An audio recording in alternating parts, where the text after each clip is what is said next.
The song you're listening to doesn't exist on the internet.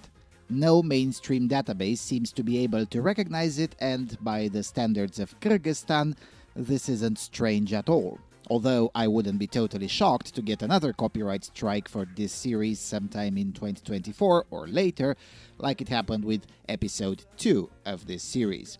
In fact, most of the things that I'm about to reveal in the next 3 episodes are things learned by visiting the places of learning, buying the local books, when available in Russian that is, and speaking with the locals, when possible. More on that in a bit.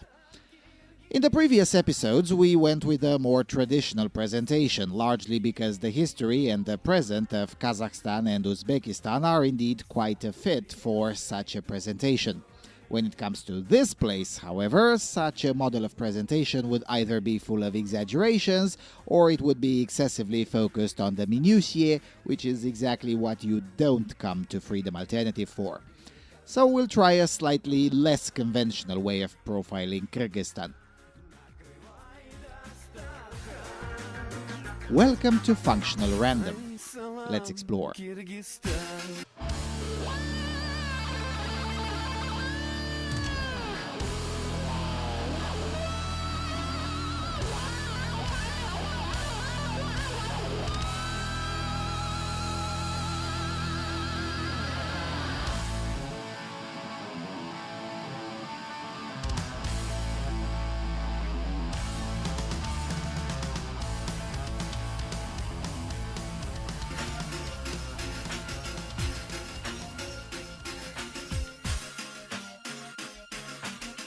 Hay salam Kyrgyzstan.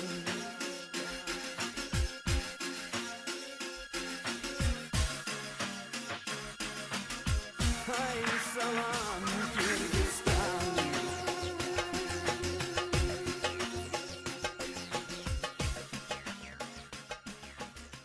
Hello everyone and welcome to the 9th featured installment of the Central Asia featured series. I arrived in Kyrgyzstan in the most excruciating way possible, by means of a 15-hour bus journey without any scheduled stops except for border crossings. In fact, getting to Kyrgyzstan by land gives one a very good idea about what's the reality of unsettled borders. If one looks on a map, one would be tempted to think that getting from Tashkent to Bishkek should, in theory, be easier by simply crossing from Uzbekistan to Kyrgyzstan, and at least in theory such a route is possible. It's just that nobody does that because geography and politics strongly disagree. On geography, it's pretty straightforward. Kyrgyzstan is a mountainous place and thus has very few well-charted roads, and the rest, well, there be dragons. So the mainstream route for the journey is to cross into Kazakhstan, then drive for about 8 hours uninterruptedly, and then cross into Kyrgyzstan through one of the many border crossings available between the two. That's because, unlike with its western neighbor, Kyrgyzstan has managed to settle its border disputes with Kazakhstan. If the map looks random to you, that's because it is. The closer you get to Kyrgyzstan, the more things turn random in nearly all respects. So you can imagine the very tired and very angry me and my face immediately after crossing into Kyrgyzstan. Nothing made sense. This is the only democracy in the region, but it's full of Lenin statues, undoubtedly the highest amount of Lenin statues anywhere in the former USSR. The main street in most villages is still legally called the Soviet Street, and some villages still bear a very obvious Soviet name, such as the border town Leninskoye, through which I got out of the country a bit over a week after getting in. But besides the Soviet symbols, it is obvious even in poor border villages that you're dealing with a very capitalistic economy and far freer and more decentralized than what you see in neighboring Kazakhstan, with all the good and the bad that comes with this. And speaking of the bad, getting into Kyrgyzstan by bus is easy. Getting to the capital city without being asked for a bribe is much harder. The bus I was in was full of people who have either never been to Kyrgyzstan or hadn't been for several years, and since all of the people in the bus were coming from Uzbekistan, that meant almost nobody had any Kyrgyz currency. And that turned out to be a problem when the bus was pulled over by the police, and then the driver came back to the bus with one question: Anyone has 100 som, or maybe less, and let's gather 100 som. 100 Kyrgyz som is a bit over $1, and as it turns out, the appropriate amount to pay to the police to leave you alone. Even the Uzbek drivers, themselves accustomed to such corruption from their own country, were surprised by both the abrasiveness of the police officers, but also about the otherwise low amount required. Still, it was difficult to gather 100 som out of a bus full of Russians and Uzbeks. For the rest of the trip, and for the year that has passed since then, I didn't call the Kyrgyz police the militia, and yes, that is still the legal name for the police here, but rather Dai Som, or give me Som, because that was my welcoming experience with the Kyrgyz law enforcement.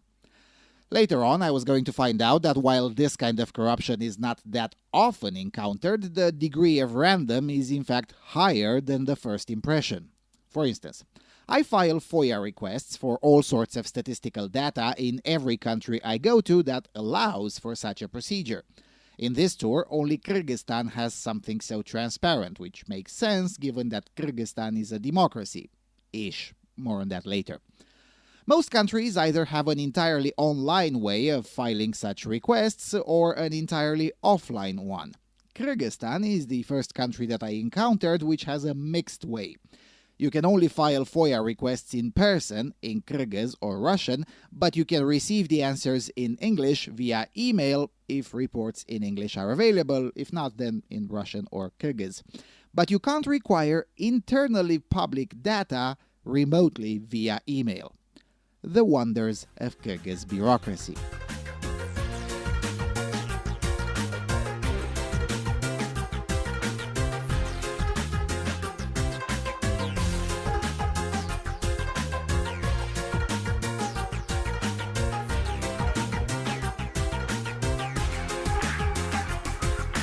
Вот еще одна весна пролетела, а душа все еще не дома, не в гостях. Но сегодня счастлив я и не спится. Once you get into Bishkek, there's something really familiar that you can't really put your finger on it. Eventually, it came to me. This is Chisinau, but far more random. It has the same surface as Chisinau, its organizing is nearly identical, and the central sector is a combination between Chisinau and Minsk. But then again, this is the country with more Soviet names and monuments than everyone else. So the sectors in Bishkek are called as follows: May 1st, that's the center, Lenin, October, and Sverdlov, after Yakov Sverdlov. At least they changed the name of the city. It's no longer called Frunze, after Mikhail Frunze, a Soviet revolutionary and military theorist of Romanian and Russian descent. His mother was from Turkestan and he was born here, and for a long while was the only early Soviet personality from the entire region that had not been purged, and his greatness was still recognized. The reason Frunze wasn't purged is because he died before the official purging. That's what old people here say about the history of Bishkek's name. There's just one problem with that.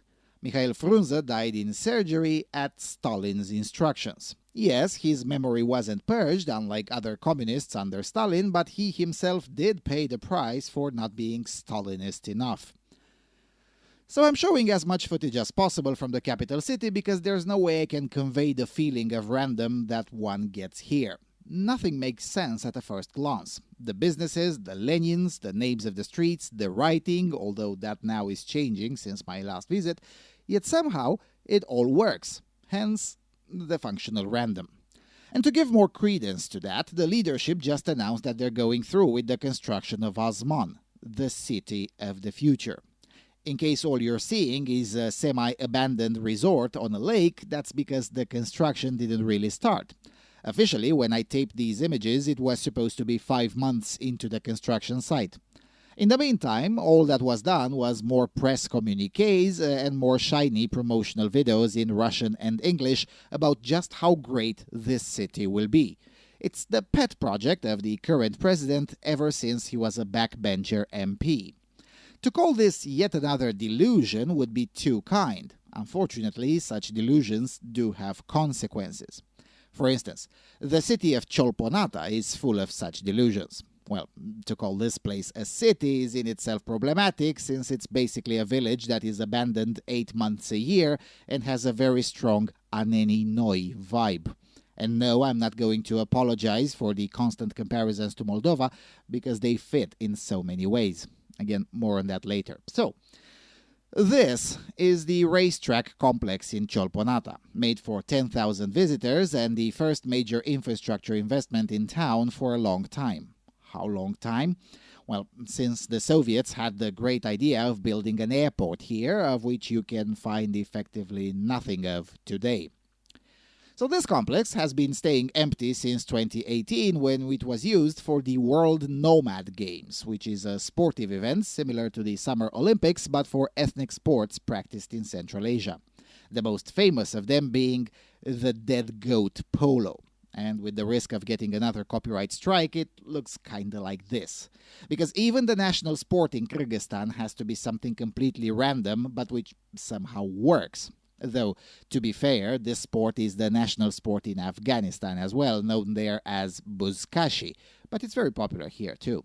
And believe it or not, kokboru, which is the official name, is played in other places too outside Central Asia. There is at least one confirmed kokboru team in places like the United States, Brazil, Turkey, or France, countries with effectively no connection, even a remote one, to the region.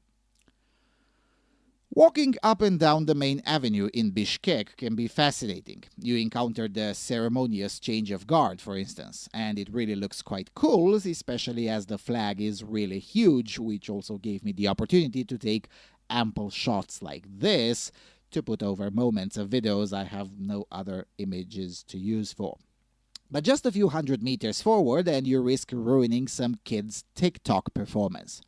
Now, I won't pretend to know or understand much about the ecosystem of the CCP's spyware masquerading as a social media platform, but still, I have to note that Bishkek doesn't have any appropriate places for such stunts, so I guess the kids are just adapting.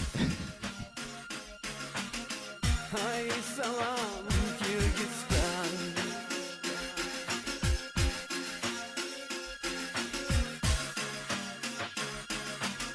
Hi, salam, Kyrgyzstan.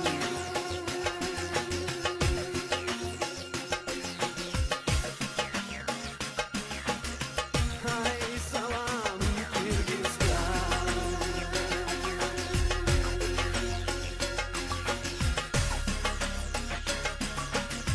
Hi, salam, Kyrgyzstan.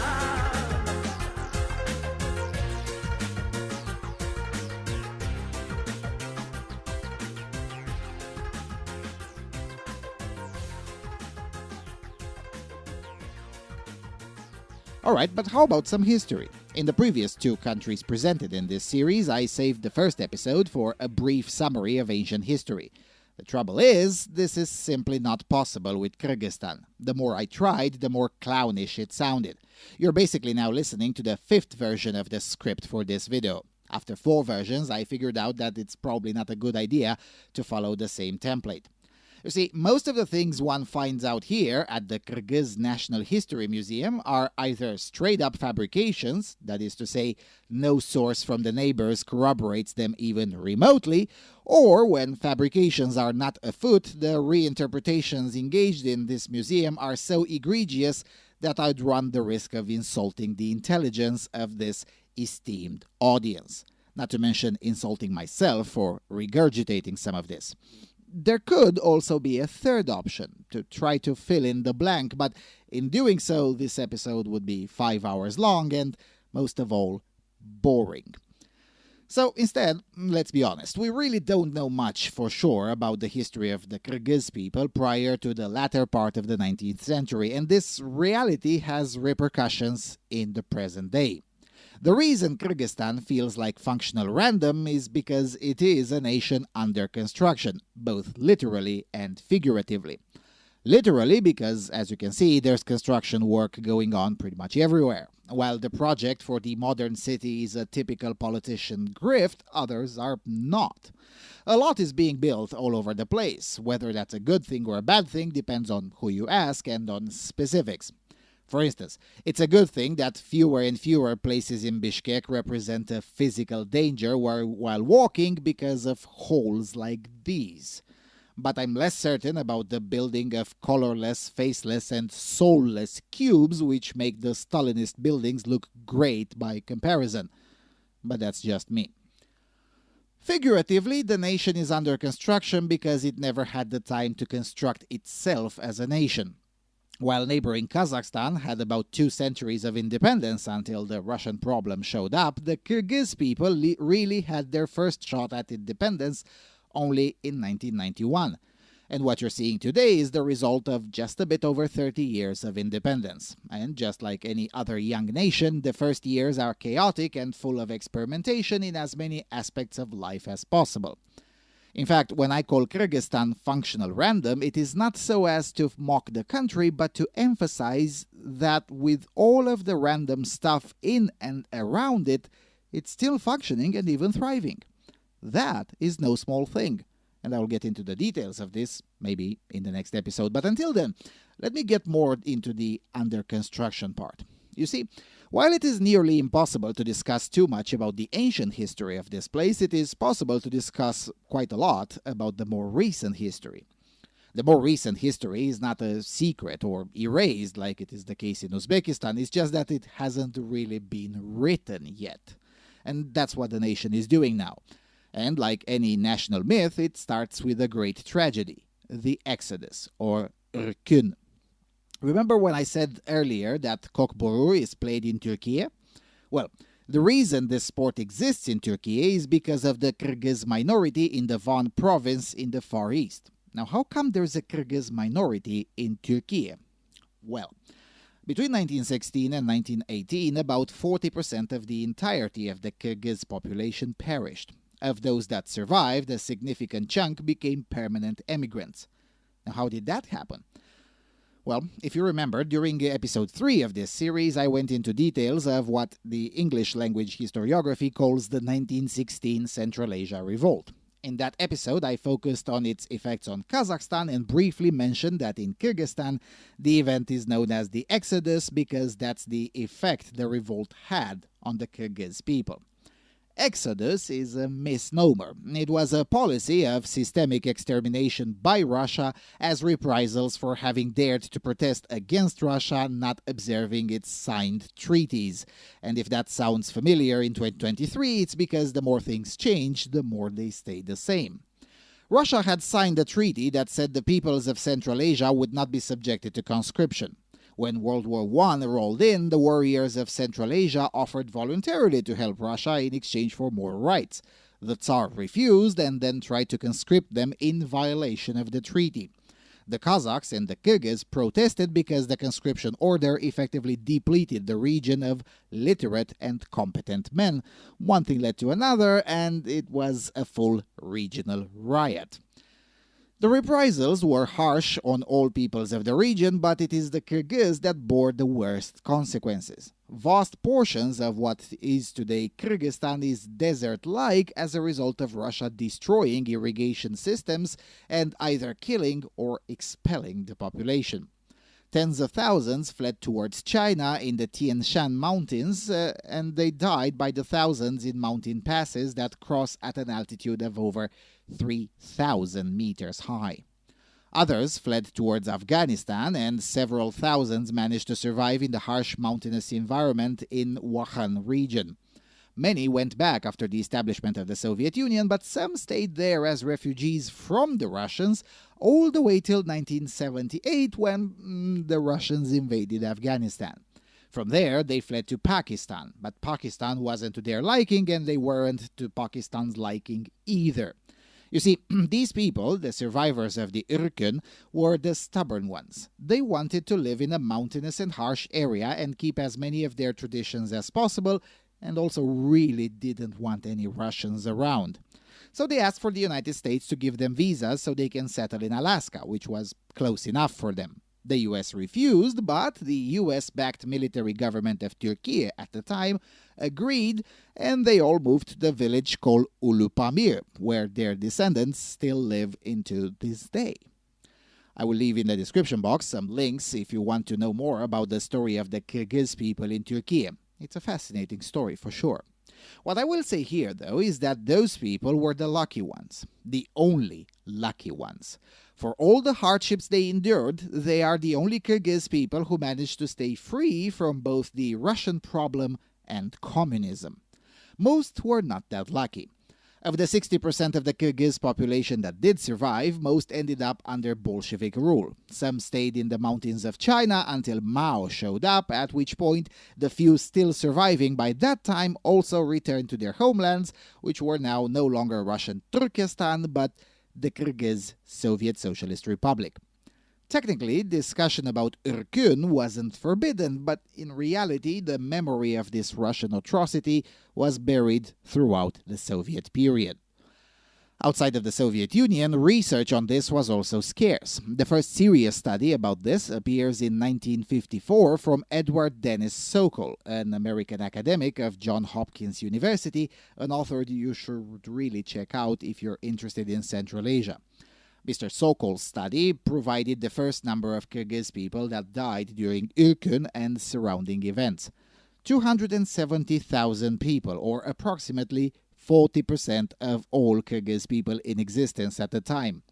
The estimate is based on population archives, which he manually studied in a time without internet and certainly without FOIA requests, as most evidence was physically inside the Soviet Union.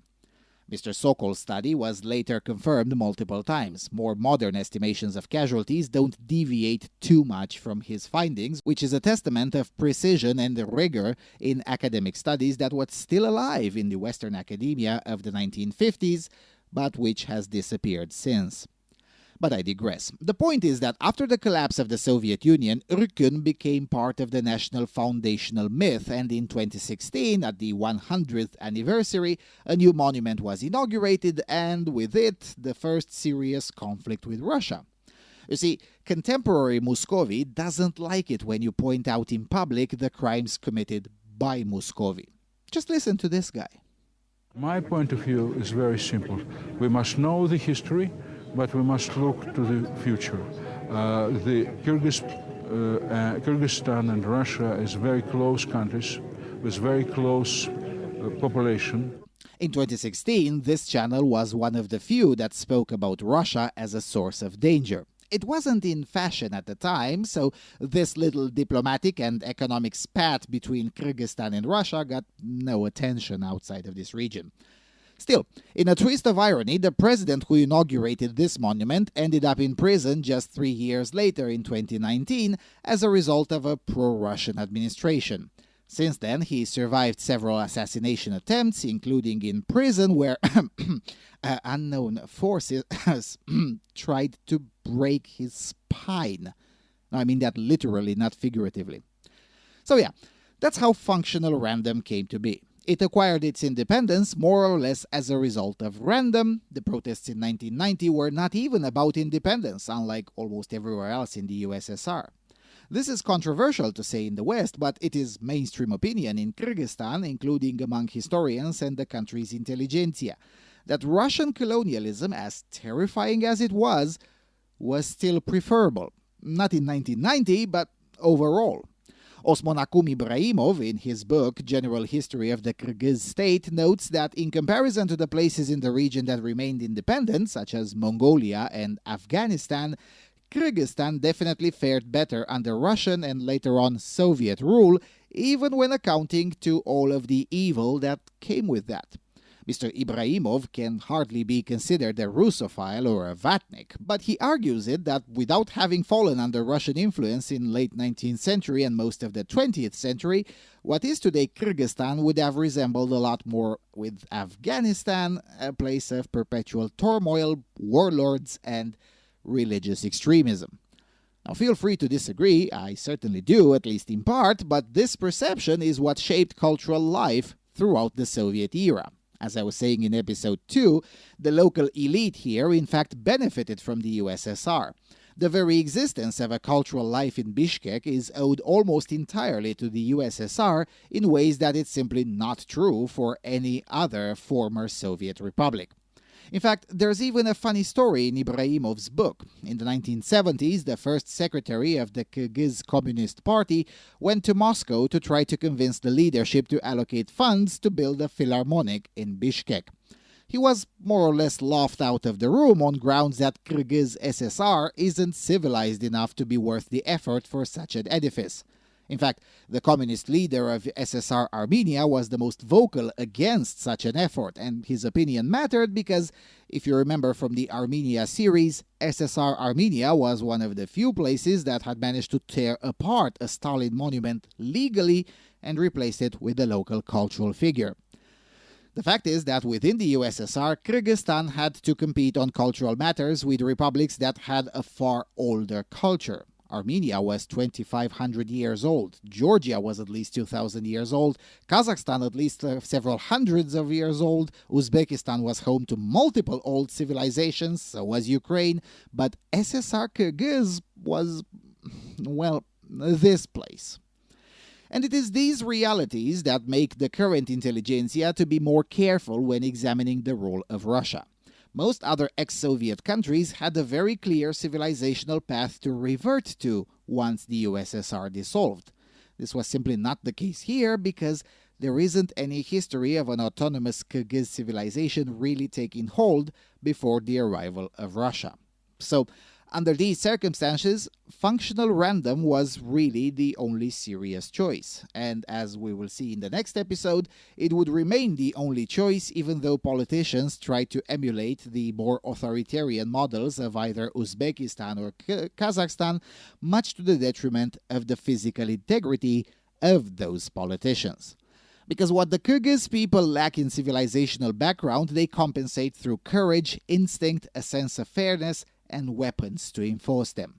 They may not articulate as good as other peoples or in any academically fashionable way why rounding up dissenters and jailing them is wrong, but they will know it's wrong and will enforce it on politicians in ways other peoples in other democracies won't.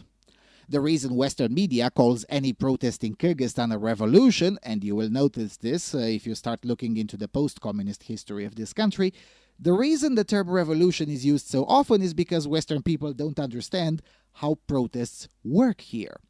To the Kyrgyz mind, it's worth going to a protest if you intend to solve the problem you're protesting about, be it via negotiations or physical force if negotiations fail or are denied. No is not an acceptable answer.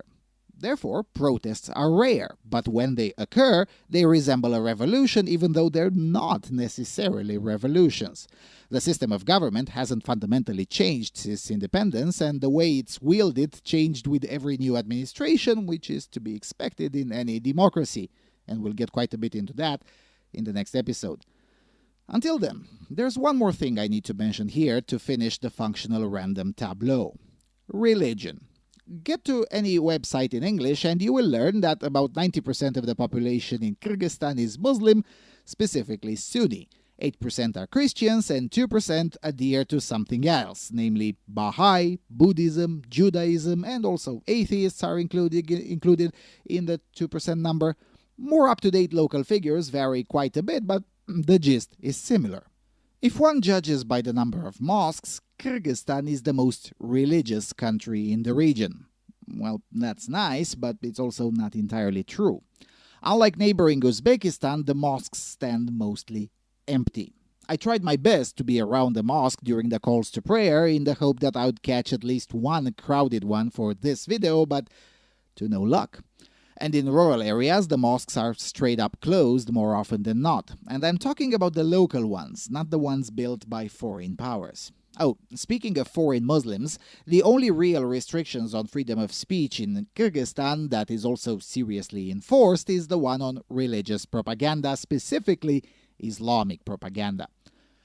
For starters, no preaching in public, at all. Secondly, any Islamic preaching that is inconsistent with the traditional customs of the local Muslims gets labeled as a totalitarian sect, and if the preacher is a foreigner, the preacher is kicked out of the country in a matter of hours. In other words, being excessively Muslim in public is haram. The state subjects foreign religious missionaries to a relatively rigorous registration process. Non-Muslim missionaries get approved almost instantly, while registered Muslim foreign missionaries are very rare. Most applications get rejected. Islam is organized via a muftiate, which is exactly how every single country that never had problems with Islamic extremism does things. The muftiate has the authority to ban publications that do not meet the established standards, shut down madrasas, and so much more. Oh, and no political parties on religion or ethnicity, please. That's also haram in Kyrgyzstan. The reason for all of this is because beyond the official statistics, present-day Kyrgyzstan is a very diverse place, and except the threats from political Islam, everyone else, including nearly all Muslims, have been living in peace from this perspective. And in fact, the religious landscape of the country follows the trajectory of the country as it gets more functional, but also more random. For instance, in 2006, to simplify a multitude of legal matters, the state recognized Orthodox Christianity and Islam as, quote, traditional religious groups, unquote, while everyone else was non-traditional. Technically, the decree is still in effect, but reality has made it obsolete. Today, there are more pagan institutions than Christian, and by pagan, I mean, well, pagan. Tengrism is a religion originating in the Eurasian steppes based on shamanism and animism. Tengrists worship the titular sky god Tengri, who is not considered a deity in the usual sense but a personification of the universe. Tengrism is on the rise in Kyrgyzstan. Such a religion would be haram to even exist in theory in Uzbekistan, which is why Uzbeks attracted to paganism migrate here, given that there already is an Uzbek minority in Kyrgyzstan as a legacy of the USSR. So basically, anywhere you look, it's functional random. The country should have, statistically, some religious conflict. Yet the more random it becomes, the less religious tensions are here. Same with economics. All of the specialists in 1991 predicted prolonged poverty due to violence similar to a civil war, rampant inflation, and generalized corruption around the country's natural resources, as Kyrgyzstan has literal gold mines. Well, all of that did happen in Tajikistan.